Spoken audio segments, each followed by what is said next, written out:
Hello दोस्तों, स्वागत है एक बार फिर से आपका अपने YouTube चैनल साइंस क्लिप पर। मैं हूं आपके साथ सुनील कुडियाल। हम डिस्कस कर रहे हैं 2020 में हुई क्लास 10 के बोर्ड एग्जाम के पेपर की, जो कि साइंस का है। उसमें आज हमारा चौथा पार्ट है। चौथे पार्ट में हम डिस्कस करेंगे 3 नंबरों वाले प्रश्नों को। तो शुरू करते हैं। 19वां प्रश्न जो पूछा गया था वो क्या पूछा गया था? प्रकाश की दिशा में पादप की अनुक्रिया होती है, चित्र द्वारा समझाइए। इसने क्वेश्चन बता दिया है कि प्रकाश की दिशा में पादप की अनुक्रिया होती है, बता दिया है कि होती है। तो आपने क्या समझाना है? चित्र द्वारा समझाना है। 3 नंबर का है तो आपने चित्र भी बनाना है और थोड़ा उसके बारे में लिखना भी है। तो क्या होता है? आंसर इज प्रकाश की दिशा में पादप की अनुक्रिया जो होती है उस प्रोसेस को बोलते हैं हम प्रकाशानुवर्तन। क्या बोलते हैं? प्रकाशानुवर्तन। ठीक है। पौधे का तना प्रकाश के प्रति अनुक्रिया कर उसकी ओर मुड़ता है। जैसे कि आप चित्र में देख पा रहे हो, गमला रखा हुआ है, ठीक है ना। और गमले में क्या है? गमला कमरे के अंदर है, अंधेरे में है, और खिड़की से प्रकाश आ रहा है। और जब वो प्रकाश गमले में पड़ रहा है तो जो गमले में पौधा है वो पौधा प्रकाश की ओर जाने का प्रयास कर रहा है। तो उसका प्रकाश की ओर जाने का जो प्रयास करना है वही क्या हो गया? प्रकाशानुवर्तन हो गया। अगला अगला पॉइंट है, जो तना होता है वो धनात्मक प्रकाशानुवर्ती, जबकि जड़ ऋणात्मक प्रकाशानुवर्ती होती है। तना हमेशा कहाँ भागता है? प्रकाश की ओर भागता है, जबकि जड़ प्रकाश के विपरीत दिशा की ओर अर्थात जमीन के नीचे की ओर जाती है। इसलिए उसको क्या बोलते हैं? ऋणात्मक प्रकाशानुवर्ती। और तने को क्या बोलते हैं? धनात्मक प्रकाशानुवर्ती। अगला जो प्रश्न पूछा है, प्रश्न संख्या 20, इसमें 2 प्रश्न हैं। 2 प्रश्न में से एक प्रश्न आपको हल करना है। पहला है, एक उभयलिंगी पुष्प की अनुदैर्ध्य काठ का चित्र बनाकर जननांगों को प्रदर्शित कीजिए। एक उभयलिंगी पुष्प का चित्र बनाना है, 1.5 नंबर का चित्र है, और 1.5 नंबर का उसके जनन अंगों को आपने उसमें प्रदर्शित करना है। दूसरा चित्र है, मानव पाचन तंत्र का स्वच्छ नामांकित चित्र बनाइए तथा इसमें निम्नलिखित भावों को दर्शाइए।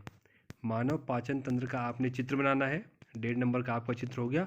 और 1.5 नंबर का जो है पित्त नली, आमाशय और ग्रसिका, ये तीनों चीज़ें आपने उस चित्र में दर्शानी है। चलो देखते हैं ये कैसे बनेगा। जैसा कि आप देख पा रहे हैं, ये एक उभयलिंगी पुष्प है। इस चित्र को बनाने पे आपको 1.5 नंबर मिलेगा।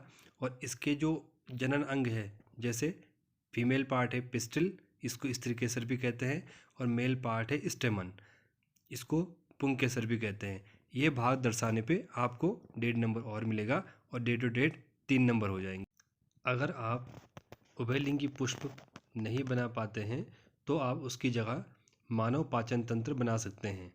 मानव पाचन तंत्र बनाने के बाद आपने कम से कम 3 जगहों को दर्शाना है जो कि प्रश्न में दी गई है, जैसे ग्रसिका, आमाशय और पित्तनली। ये दिखानी उसमें आवश्यक है। 1.5 नंबर आपका चित्र का हो जाएगा और बाकी 1.5 नंबर आपके जो जगहें हैं उस दर्शाने का मिल जाएगा।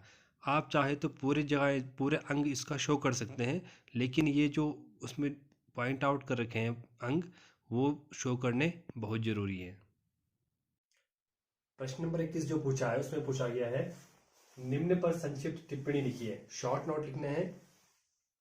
किस पे? प्लेटलेट्स और लसिका दोनों कितने हैं? 1.5 नंबर के हैं। प्लेटलेट्स क्या होती है? यह रक्त का थक्का बनाने में मदद करता है। जब भी शरीर में कहीं चोट लगती है तो यह सक्रिय होकर थक्का बनाने लगता है।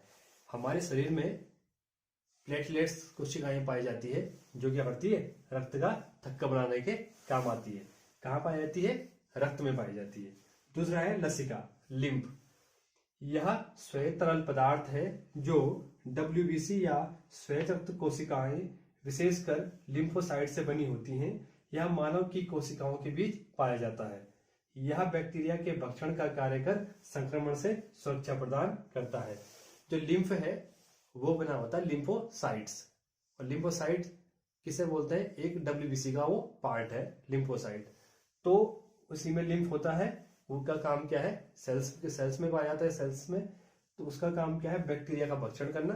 बैक्टीरिया का भक्षण करेगा तो हमें किससे सुरक्षा प्रदान करेगा? संक्रमण से सुरक्षा प्रदान करेगा।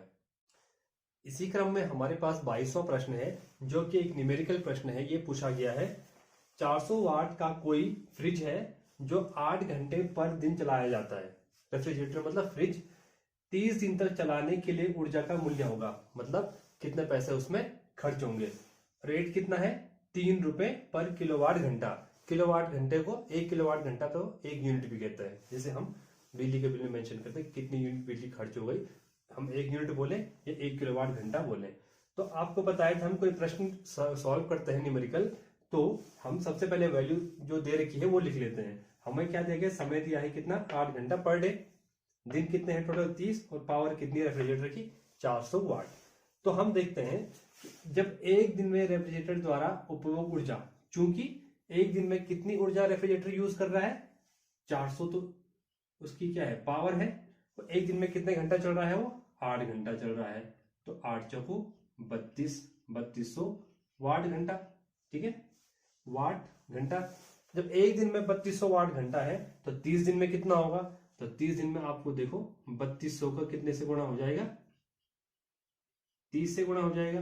तो क्वेश्चन सॉल्व करो, 3 दूनी 6, 3 तिया 9, कितने जीरो है, 1 2 3, 3 जीरो हम लगा देंगे, इसको हम लिखेंगे वाट घंटा। कितना है हमारे 30 दिन में कितना वाट घंटा खर्च हो रहा है, 96,000।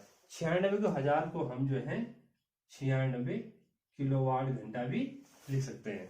ठीक है, क्योंकि हमें पता है कि 1 किलोवाट आवर्स बराबर होते हैं 1000 वाट आवर्स, इसलिए 96 किलोवाट आवर्स बराबर हो जाएंगे 96,000 वाट आवर्स।